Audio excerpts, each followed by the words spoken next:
नमस्कार दोस्तों, star education में आप सभी का स्वागत है। मेरा नाम है सुनील। चलिए शुरू करते हैं हम लोग 31 मई 2020 के करंट अफेयर। आशा करता हूं आप सभी बहुत अच्छे होंगे।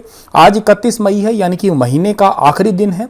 कल हम नया महीना शुरू करेंगे और कल या परसों तक जो है आपको मैं पूरे महीने के करंट अफेयर जो हैं वो भी दे दूंगा, सुपर 50 मई के करंट अफेयर, ताकि आप लोगों को पढ़ने में और अपना डेटा या नोट्स बनाने में थोड़ा सा आसानी हो जाए, ईज हो जाए और आप लोगों को ये पता लग जाए कि क्या चीज़ें ज़्यादा इंपॉर्टेंट थी पूरे मई महीने के दौरान। और ऐसे ही आपको मैं पूरे मई महीने के हरियाणा के भी सुपर 50 करंट अफेयर का एक वीडियो अलग से प्रोवाइड करवा दूंगा, वो भी जल्द ही 1-2 दिन के अंदर अंदर। ठीक है जी, तो चलिए स्टार्ट करते हैं हम लोग आज के क्वेश्चन। उससे पहले हमें देखना है दुनिया भर में कोरोना वायरस के केसेस कितने हैं। 60,70,997 केस हो चुके हैं अब तक और मरने वालों की संख्या जो है वो 3,67,994 है। और वहीं इस महामारी से जो लोग ठीक हुए हैं उनकी संख्या 26,90,397 पहुंच चुकी है। दुनिया भर में अमेरिका के अंदर देखा जाए तो अमेरिका के अंदर 17,97,232 केस हो चुके हैं अब, और मरने वालों की संख्या तो आप जानते ही हैं कि 1 लाख को क्रॉस कर ही चुकी है। 1,04,633 लोग अब तक मर चुके हैं। 2 नंबर पे ब्राज़ील है, 3 नंबर पे रशिया है, 4 पे स्पेन है, 5 पे यूके है और 6 नंबर पे इटली है। और इसी लिस्ट में अगर आप देख पा रहे हैं तो हम लोग कितने नंबर पे हैं, 9वें स्थान पे है इंडिया। और भारत के अंदर आप देखिएगा 1,80,854 केस हो चुके हैं और मरने वालों की संख्या 5,000 को भी पार कर चुकी है, 5,144 हो चुकी है। 1 नंबर पे महाराष्ट्र है, 2 नंबर पे तमिलनाडु है, 3 नंबर पे दिल्ली है, 4 नंबर पे गुजरात है और 5 नंबर पे जो है वो राजस्थान राज्य है। चलिए पहला हमारा क्वेश्चन है कि अंतर्राष्ट्रीय महिला स्वास्थ्य कार्रवाई दिवस कब मनाया जाता है। अंतर्राष्ट्रीय महिला स्वास्थ्य कार्रवाई दिवस हर साल मनाया जाता है 28 मई को। बी ऑप्शन जो है इस क्वेश्चन का हमारा वो बिल्कुल ठीक रहेगा। यह दिन जो है वो महिलाओं के वैश्विक प्रजनन और उनके अधिकारों को जो है बनाए रखने के लिए मनाया जाता है। और एक इंटरनेशनल वुमेन डे मनाया जाता है, आप सभी को पता होना चाहिए कब, वो 8 मार्च को मनाया जाता है। वो क्या कमेंट में आप लिख के बता सकते हैं कि सबसे पहला इंटरनेशनल अंतर्राष्ट्रीय महिला दिवस कब मनाया गया था, ठीक है, कौन से साल में मनाया गया था और किस देश से इसकी जो है शुरुआत हुई है। अगर आपको पता है तो कमेंट सेक्शन में लिख के जरूर बताइएगा। अगला क्वेश्चन है कि केरल की पहली महिला डीजीपी यानी कि डायरेक्टर जनरल ऑफ पुलिस महानिदेशक जो है वो कौन बनी है। तो केरल की पहली महिला डीजीपी बनी है आर श्रीलेखा।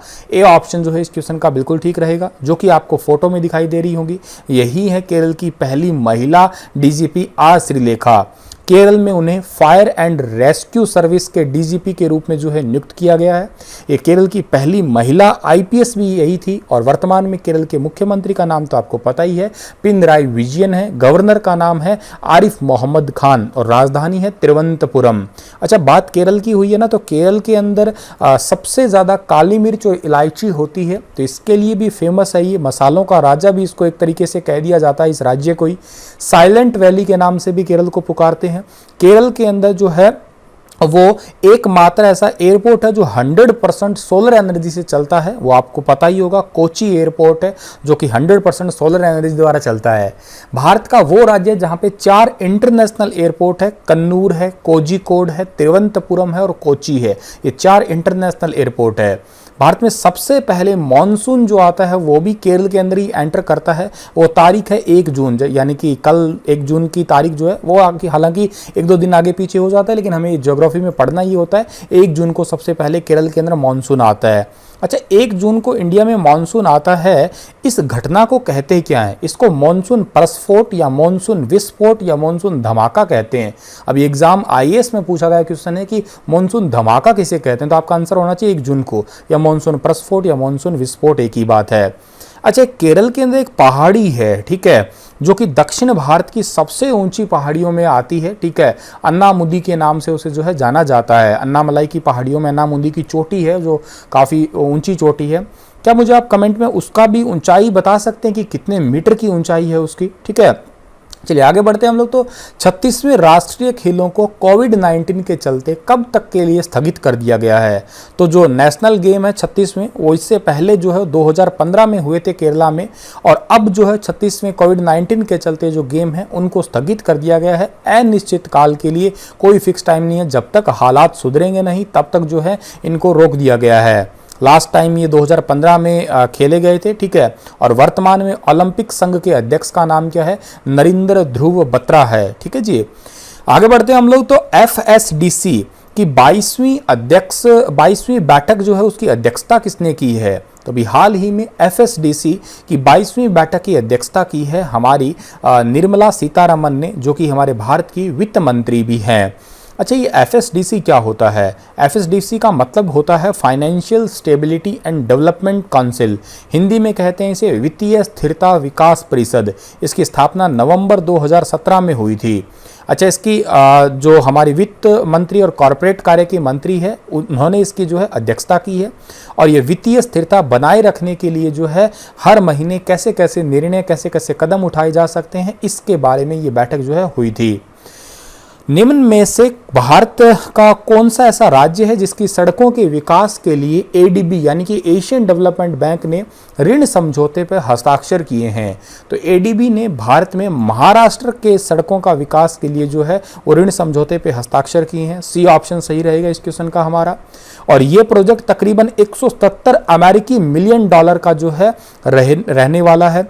बात ADB की आई है तो ADB का हेडक्वार्टर है फिलीपींस की राजधानी मनीला के पास एक जगह है मांडलुयांग। ये बहुत इंपॉर्टेंट है, मांडलुयांग याद रखिएगा। मनीला भी एग्जाम में आता है, लेकिन अगर ऑप्शन मांडलुयांग है तो आप मांडलुयांग ही टिक करिएगा।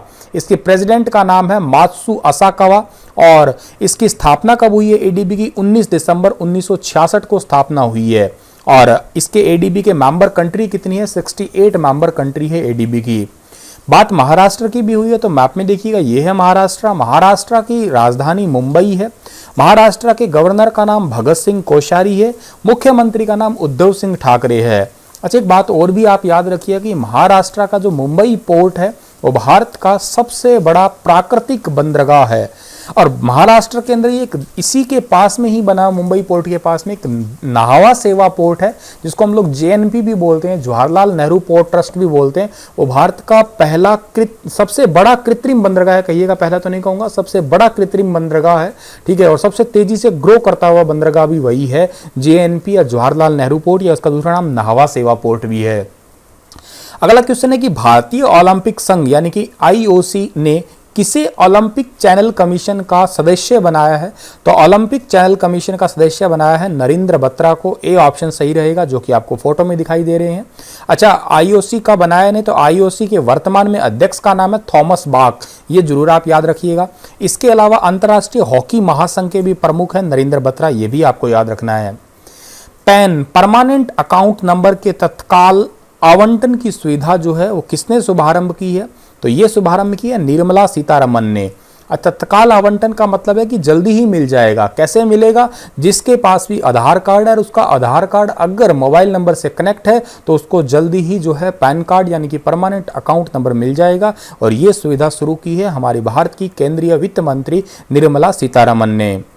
वर्ल्ड डाइजेस्टिव दिवस कब मनाया जाता है? तो वर्ल्ड डाइजेस्टिव दिवस जो है वो मनाया जाता है हर साल 29 मई को। A ऑप्शन सही रहेगा इस क्वेश्चन का हमारा। इसको हिंदी में हम लोग पाचन स्वास्थ्य दिवस के रूप में भी जाना करते हैं। इसे प्रत्येक वर्ष वर्ल्ड गैस्ट्रोएंट्रोलॉजी ऑर्गेनाइजेशन WGO द्वारा जो है या WGO फाउंडेशन के सहयोग से मनाया जाता है। इस बार का थीम क्या था कि गट माइक्रोबाम ग्लोबल पर्सपेक्टिव, इसका जो है वो थीम था, ये भी आपको याद रखना है। आगे बढ़ते हैं हम लोग। तो भारत के किस राज्य में चौथा टाइगर रिजर्व सेंटर बनाने के लिए प्रस्ताव तैयार किया गया है? तो भारत में जो राजस्थान राज्य है उसके अंदर चौथा टाइगर रिजर्व सेंटर बनाने के लिए प्रस्ताव तैयार किया गया है। C ऑप्शन सही है। राजस्थान के वन मंत्री सुखराम बिश्नोई ने इस प्रस्ताव को जो है वो तैयार किया है। और राजस्थान का मिशन 2030 राजस्थान में टाइगर रिजर्वेशन का या टाइगर कंजर्वेशन में जो है वो तेजी आने का काम करने वाली है। और राजस्थान का ये चौथा है, ध्यान रखिएगा, भारत का नहीं है ये। और यह टाइगर रिजर्व सेंटर जो है वो बूंदी जिले में रामगढ़, हिंडोली, डाबी और कलंदा के जंगलों में बनाया जाएगा। और नया रिजर्व में 1,17,104 हेक्टेयर में जो है ये रिजर्व सेंटर बनने वाला है। बात राजस्थान की हुई है तो भारत में क्षेत्रफल की दृष्टि से सबसे बड़ा राज्य है। तकरीबन 3,42,239 वर्ग किलोमीटर इसका एरिया है। जनसंख्या 6.89 करोड़ है। राजधानी जयपुर है, जिसको पिंक सिटी भी कहते हैं। राजस्थान में 3 सिटी फेमस है, एक पिंक सिटी जयपुर है, व्हाइट सिटी उदयपुर है और सन सिटी जोधपुर है। जोधपुर को कई जगह पर ब्लू सिटी भी लिखा होता है, ठीक है, पर पेपरों में ज़्यादातर जो है वो सन सिटी आती है, सूर्यनगरी। और राजस्थान के गवर्नर का नाम कलराज मिश्र है और मुख्यमंत्री अशोक गहलोत है। 30 मई को पूरे भारत में कौन सा दिवस मनाया जाता है? 30 मई को पूरे भारत में हिंदी पत्रकारिता दिवस मनाया जाता है। ए ऑप्शन सही है इस क्वेश्चन का हमारा। हिंदी भाषा में उदंत मार्तंड नाम का पहला समाचार पत्र 30 मई 1826 को निकाला गया था। इसी वजह से ये हिंदी पत्रकारिता दिवस मनाया जाता है। और इस अखबार को पंडित जुगल किशोर शुक्ल ने जो है कलकत्ता से निकाला था। साप्ताहिक समाचार पत्र के रूप में इसे शुरू किया था। हालांकि एक साल के अंदर अंदर ही 4 दिसंबर 1826 को ही जो है इसका प्रकाशन बंद कर दिया था, क्योंकि उस टाइम पे पैसों की बहुत ज़्यादा तंगी थी। 1826 में आप देखिएगा पैसे की तो वैल्यू ही बहुत ज़्यादा थी। ये अखबार था वो, ठीक है।